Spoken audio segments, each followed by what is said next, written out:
ബൈബിളിലെ ഏറ്റവും മനോഹരവും പ്രചോദനാത്മകവുമായ കഥകളിലൊന്നാണ് ജോസഫിന്റെ ജീവിതം. സ്വപ്നങ്ങൾ കാണുന്നവനായി തുടങ്ങി സ്വന്തം സഹോദരങ്ങളാൽ വെറുക്കപ്പെട്ട് അടിമയായി വിൽക്കപ്പെട്ട് ഒടുവിൽ ഈജിപ്തിലെ രാജാവിനൊപ്പമുള്ള ഭരണാധികാരിയായി മാറിയ ജോസഫിന്റെ കഥ ക്ഷമയുടെയും ദൈവത്തിന്റെ കരുതലിന്റെയും ഉത്തമ ഉദാഹരണമാണ്. തന്റെ ജീവിതത്തിൽ സംഭവിച്ച തിന്മകളെപ്പോലും നന്മയാക്കി മാറ്റാൻ ദൈവത്തിന് കഴിയുമെന്ന് തെളിയിച്ച ഒരു മനുഷ്യന്റെ യാത്രയാണിത്. യാക്കോബിന്റെ 12 മക്കളിൽ 11ാമനായി ജനിച്ച ജോസഫ് തന്റെ പിതാവിന് ഏറ്റവും പ്രിയപ്പെട്ടവനായിരുന്നു. ഈ സ്നേഹക്കൂടുതൽ തന്നെയാണ് അവന്റെ ജീവിതത്തിലെ ആദ്യത്തെ പ്രതിസന്ധികൾക്ക് കാരണമായതും. വൃദ്ധവാർദ്ധക്യത്തിലുണ്ടായ മകനായതുകൊണ്ട് യാക്കോബ് ജോസഫിനെ മറ്റെല്ലാ മക്കളെക്കാളും അധികമായി സ്നേഹിക്കുകയും അവന് വിചിത്രവർണ്ണങ്ങളുള്ള മനോഹരമായ ഒരു കുപ്പായം സമ്മാനിക്കുകയും ചെയ്തു. എന്നാൽ ഇതവന്റെ സഹോദരന്മാരിൽ അസൂയയും വെറുപ്പും വളർത്തി. ഇതിനിടയിലാണ് ജോസഫ് താൻ കണ്ട 2 സ്വപ്നങ്ങളെക്കുറിച്ച് സഹോദരന്മാരോട് പറയുന്നത്. വയലിലെ കറ്റകളും ആകാശത്തിലെ സൂര്യനും ചന്ദ്രനും നക്ഷത്രങ്ങളും തന്നെ വണങ്ങുന്നതായി അവൻ കണ്ട സ്വപ്നങ്ങൾ ഭാവിയിൽ താൻ സഹോദരന്മാർക്കും മാതാപിതാക്കൾക്കും മീതെ ഉയർത്തപ്പെടുമെന്ന സൂചന നൽകുന്നതായിരുന്നു.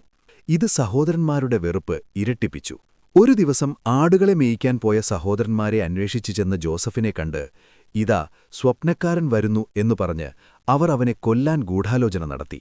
എന്നാൽ മൂത്ത സഹോദരനായ റൂബന്റെ ഇടപെടൽ മൂലം അവർ അവനെ കൊന്നില്ല, പകരം ഒരു പൊട്ടക്കിണറ്റിൽ തള്ളിയിട്ടു. ഒടുവിൽ അതുവഴി വന്ന ഇസ്മായില്യ കച്ചവടക്കാർക്ക് 20 വെള്ളിക്കാശിന് അവർ ജോസഫിനെ വിറ്റു.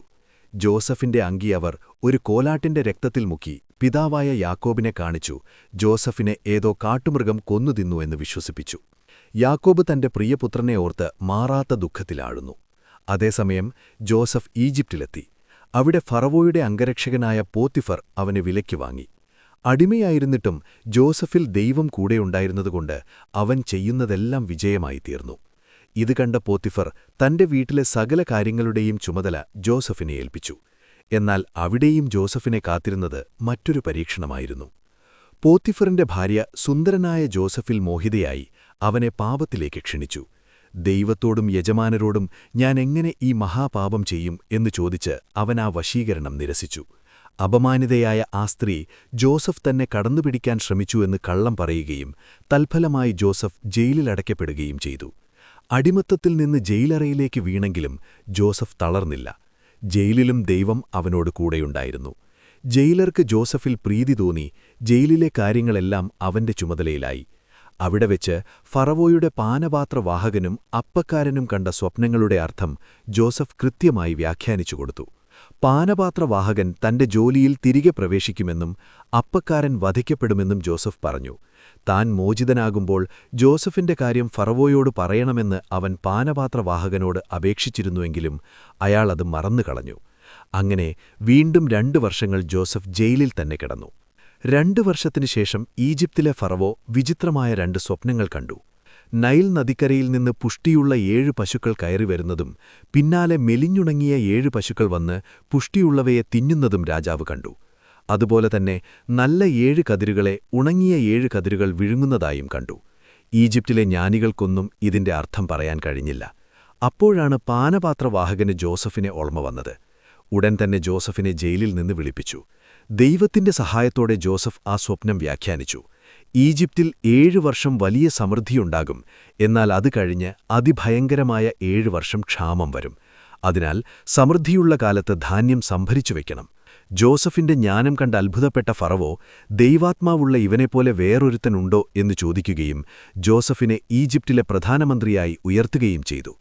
അന്ന് ജോസഫിന് 30 വയസ്സായിരുന്നു. ജോസഫ് പറഞ്ഞതുപോലെ തന്നെ സംഭവിച്ചു. 7 വർഷത്തെ സമൃദ്ധിയിൽ ജോസഫ് ധാന്യങ്ങൾ സംഭരിച്ചുവെച്ചു. തുടർന്ന് ക്ഷാമം വന്നപ്പോൾ ഈജിപ്റ്റ് മാത്രമല്ല അയൽ രാജ്യങ്ങളും പട്ടിണിയിലായി. കനാൻ ദേശത്തായിരുന്ന ജോസഫിന്റെ സഹോദരന്മാരും ധാന്യം വാങ്ങാനായി ഈജിപ്തിലേക്ക് വന്നു. അവർ ജോസഫിന്റെ മുൻപിൽ വന്ന് വണങ്ങി. വർഷങ്ങൾക്ക് മുൻപ് ജോസഫ് കണ്ട സ്വപ്നം അവിടെ യാഥാർത്ഥ്യമാവുകയായിരുന്നു. അവർക്ക് ജോസഫിനെ മനസ്സിലായില്ല. എന്നാൽ ജോസഫ് അവരെ തിരിച്ചറിഞ്ഞു. അവരെ പരീക്ഷിക്കാനായി ജോസഫ് ആദ്യം അവരോട് പരുഷമായി പെരുമാറുകയും അവർ ചാരന്മാരാണെന്ന് ആരോപിക്കുകയും ചെയ്തു. തങ്ങൾക്കൊരനിയൻ കൂടിയുണ്ടെന്നും അവൻ പിതാവിനൊപ്പമാണെന്നും അവർ പറഞ്ഞപ്പോൾ ഇളയവനായ ബെഞ്ചമിനെ കൊണ്ടുവന്നാലേ വിശ്വസിക്കൂ എന്നു പറഞ്ഞ് സഹോദരനായ ഷിമയോനെ തടവിലാക്കി അവരെ തിരിച്ചയച്ചു. ധാന്യം തീർന്നപ്പോൾ പിതാവിന്റെ എതിർപ്പ് വകവയ്ക്കാതെ അവർ ബെഞ്ചമിനും കൂടി വീണ്ടും ഈജിപ്തിലെത്തി. ജോസഫ് അവർക്ക് വിരുന്നൊരുക്കി. എന്നാൽ തിരികെ പോകുമ്പോൾ ബെഞ്ചമിന്റെ കാക്കിൽ തന്റെ വെള്ളിപ്പാനപാത്രം ഒളിപ്പിച്ചുവെച്ച് ജോസഫ് അവരെ പിടികൂടി. ബെഞ്ചമിനെ അടിമയാക്കുമെന്ന് പറഞ്ഞപ്പോൾ സഹോദരനായ യൂദ അവനുവേണ്ടി കേണപേക്ഷിച്ചു.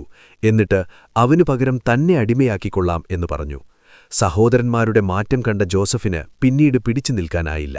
സേവകരെല്ലാവരും പുറത്തുപോയ ശേഷം പൊട്ടിക്കരഞ്ഞുകൊണ്ട് അവൻ സഹോദരന്മാരോട് പറഞ്ഞു, ഞാൻ നിങ്ങളുടെ സഹോദരനായ ജോസഫാണ്, നിങ്ങൾ വിറ്റുകളഞ്ഞ അതേ ജോസഫ്. സഹോദരന്മാർ ഭയന്നുപോയി. എന്നാൽ ജോസഫ് അവരെ ആശ്വസിപ്പിച്ചു, നിങ്ങൾ എന്നെ ഇങ്ങോട്ട് വിറ്റതുകൊണ്ട് വിഷമിക്കണ്ട, ജീവൻ രക്ഷിക്കാൻ ദൈവം നിങ്ങൾക്ക് മുൻപേ അയച്ചതാണ്. നിങ്ങൾ എന്നോട് തിന്മ ചെയ്തു, എന്നാൽ ദൈവം അത് നന്മയാക്കി മാറ്റി. പിന്നീട് ജോസഫ് തന്റെ പിതാവിനെയും കുടുംബത്തെയും ഈജിപ്തിലേക്ക് ക്ഷണിച്ചു. യാക്കോബ് തന്റെ മകൻ ജീവിച്ചിരിക്കുന്നു എന്നറിഞ്ഞ് സന്തോഷത്താൽ മതിമറന്നു. അങ്ങനെ യാക്കോബും കുടുംബവും ഈജിപ്തിലെ ഗോഷേൻ ദേശത്ത് താമസമാക്കി.